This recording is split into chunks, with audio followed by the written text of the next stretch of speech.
আপনার জল। মেয়েটা কিন্তু সকাল থেকে কিচ্ছু খায়নি। কেন? শরীর খারাপ নাকি?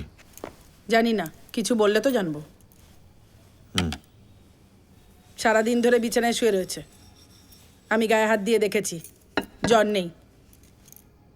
আমার ছেলেটার কাল থেকে জ্বর দাদা। আমার আর ভাল লাগছে না, আমি যাই।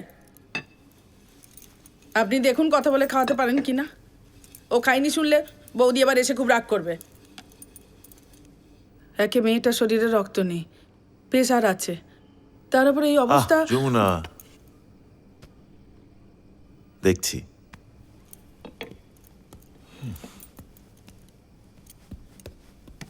ওর ঘরে ওর খাবার ডাকা দেয়া আছে দাদা। হ্যাঁ হ্যাঁ, ঠিক আছে। মৃন্ময়ী,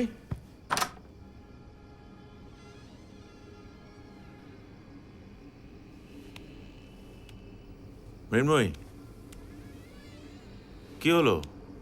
তোমার শরীর খারাপ নাকি? না, তাহলে সারাদিন কিছু খাওনি কেন? আমার ভালো লাগছে না, আমি বাড়ি যাব। কেউ কিছু বলেছে? আন্টি বকেছেন?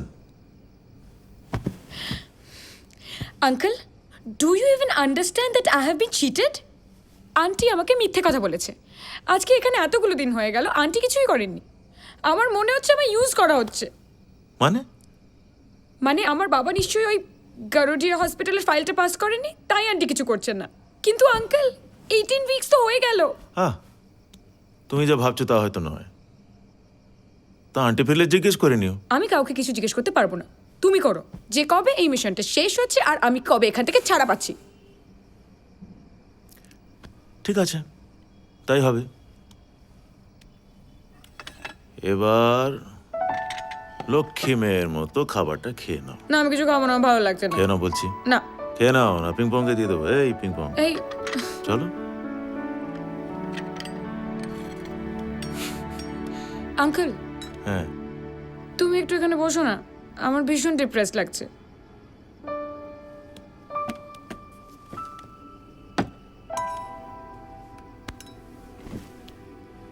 বলো।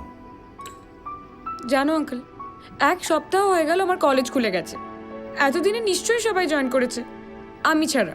সবাই নিশ্চয়ই আমার কথা জিজ্ঞেস করছে যে কেন আমার ফোন সুইচড অফ, কেন আমি বাড়িতে নেই, কেন কারোর মেলের উত্তর দিচ্ছি না। করুক, তুমি কলেজ গেলেই সব ঠিক হয়ে যাবে। হ্যাঁ, কিন্তু সেটা কবে? সবাই নিশ্চয়ই আমার নামে বাজে বাজে কথা বলছে। আমার কি হবে আঙ্কেল? আমার খুব টেনশন হচ্ছে। ঠিক আছে, আমি একটা কাজ করব, তোমার কলেজে গিয়ে দেখে আসবো কি হচ্ছে।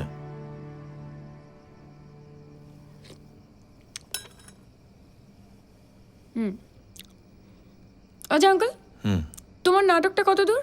রিহার্সাল শুরু আছে? এখনো লেখাই শেষ হয়নি। তা শেষ করো।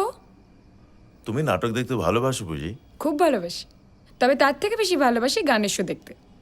কলেজ ব্যান্ডে পারফর্ম করতাম তো। রিয়েলি? তবে এখন নিশ্চয়ই ওরা আমার জায়গায় অন্য কাউকে নিয়ে নিয়েছে। জানো আঙ্কেল, লাস্ট গানটা যে পারফর্ম করেছিলাম না, অসম, ফাটাফাটি। তাই? হ্যাঁ, তুমি দেখবে? ওয়েট।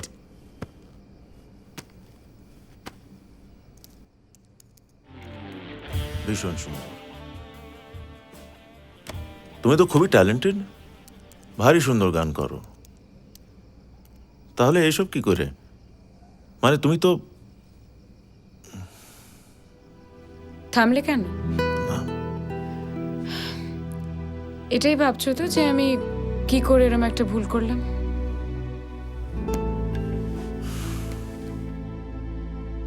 জানি না আঙ্কেল, আমি সত্যি জানি না। মৃন্ময়কে কথা দিয়েছিলাম, তাই পরদিন ওর কলেজে গেলাম। গিয়ে বুঝলাম ব্যাপারটা ইতিমধ্যে বেশ জটিল হয়ে উঠেছে। প্রবীর দাশগুপ্তকে জব্দ করতে তার অপোজিশন বীরেশ্বর মজুমদারের ছেলেরা মৃন্ময়কে খুঁজছে। কলেজের বাইরে পানের দোকানে বিশু পানওয়ালার খবরে আমি অবাক হয়ে গেলাম। কি মনে হয়, কর পারল ভারী? মনে হচ্ছে তো প্রবিদার পার্টি জিতবে, তবে কিছুই বলা যায় না, তার মনের অবস্থা তো ভালো না। কেন, কি হয়েছে? জানেন না? আপনি জানবেনই বা কী করে, আপনি তো আর বিশু নন। মেয়েটাকে খুঁজে পাওয়া যাচ্ছে না। তাই নাকি? কয়েকদিন আগে পবিত দাশগুপ্তর খাস ছেলে এসেছিল, বুঝলেন তো, দোকানে সিগারেট কিনতে। এসে বেটা জিজ্ঞেস করছে যে প্রবীর দাশগুপ্তর মেয়ের সঙ্গে কোনো ছেলে বন্ধুকে দেখেছে কিনা। আচ্ছা দাদা, আপনি বলুন, যে বাবা নিজের মেয়েকে জয়পুরে পাঠায় বেড়াতে, মানে সবাই বলছে তাই আর কি, সেই কি করে মেয়ের খবর নেওয়ার জন্য লোক পাঠায়? তা মেয়েটির কোনো ছেলে বন্ধু ছিল? এটাই তো হচ্ছে মুশকিল দাদা। বাবা মারা ভাবছে কলেজে গিয়ে ছেলে মেয়ে পড়াশুনো করছে, তাদের নাকের তলায় যে প্রেম কাহিনী চলছে সেটা টের পায় না।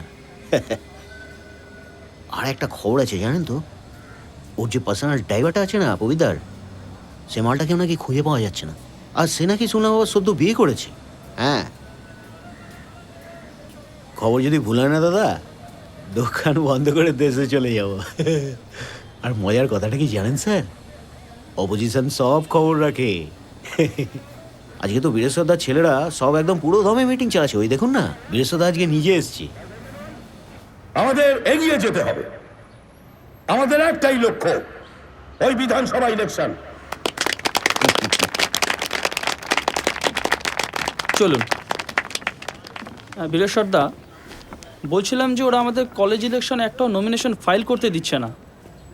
ওরা নমিনেশন জমা দিল কি করে? না দাদা, আসলে মানে কি হয়েছে, ওই আমাদের অনেকেই না ভয় পেয়ে হ্যাঁ। যে ঢ্যামনাগুলো ভয় পাচ্ছে তাদের নামগুলো কেটে দিয়ে অন্য প্রার্থীদের। ফুলবাবু সে যে রাজনীতি করা যায় না, বুঝলি? এই যে তোরা আমাকে আর আবডালে অষ্টাবক্র মজুমদার বলিস, এতে আমার গর্ব হয়। 8 বার হাড়গোড় ভেঙেছে, বুঝলি? 5 বার অপোজিশন আর 3 বার ওই পুলিশ। তাই বলছি, কাজ করে যা। সে তো আমাকে নিশ্চয়ই। কখনো রাজনীতি ছাড়তে দেখেছিস? না, না। ভয় পেলে হবে না। ও হ্যাঁ, হ্যাঁ ওই রোমিও জুলিয়েট ওদের কোনো খোঁজ পেলি? না, মানে না মানে খোঁজ না না না, খোঁজ কর। আরে ওটাই হচ্ছে আমাদের এখন প্রধান অস্ত্র। হ্যাঁ, ওই বোমবাস্তা ছুড়ে দিলে প্রবীর দাশগুপ্তকে খুঁজে পাওয়া যাবে না। খোঁজ কর, খোঁজ কর। চলে ঠিক আছে রাজা, ঠিক আছে। তোমার প্ল্যানটা কি? কিসের? মেয়েটা কি করবে? কি করব মানে? মানে একটা প্রাণ যখন শেষ করবে, ঠিকই করেছো, করে ফেলো, জাস্ট কিল ইট। অন্য প্রাণটা তো শান্তিতে বাঁচুক। কিলেট মানে?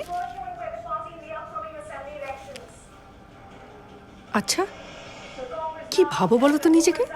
তুমি কি পৃথিবীতে একমাত্র লোক যে ভীষণ দয়ালু, ভীষণ সেন্সিটিভ? তার মেডিকেল প্যারামিটার্স যদি ঠিক না থাকে, তা সত্ত্বেও আমি যদি তার অপারেশন করি আর যদি কোনো অঘটন ঘটে, তার জবাব আমায় দিতে হবে, তোমাকে নয়। অঘটন মানে? তো মৃন্ময়ের কি কোনো সিরিয়াস প্রবলেম আছে? আছে। এই অবস্থায় আমি যদি অপারেশন করি, she might lead to death.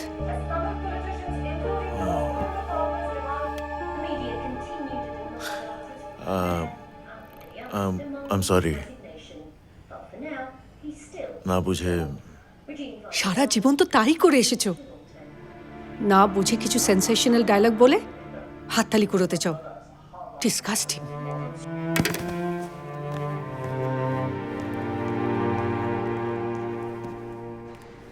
Sir,